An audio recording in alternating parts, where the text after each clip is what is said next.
How to find a lost or stolen iPhone. If your iPhone is lost or stolen, you can use Apple's Find My iPhone feature to track it, lock it, or erase it. Now simply follow these steps to locate your device. First of all you have to do is tap on the Find My app available on your iPhone. It is pre-installed, so you don't need to install it. Once you tap on the Find My, now tap on the Devices option available at the bottom tab. Once you tap on the devices, you will get to see all the devices that is connected to your phone.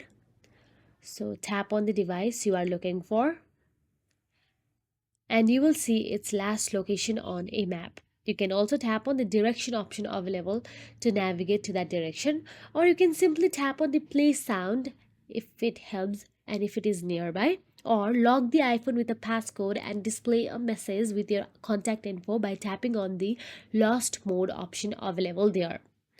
So that is it. If you found this video helpful, please like, share and subscribe, and thank you so much for watching.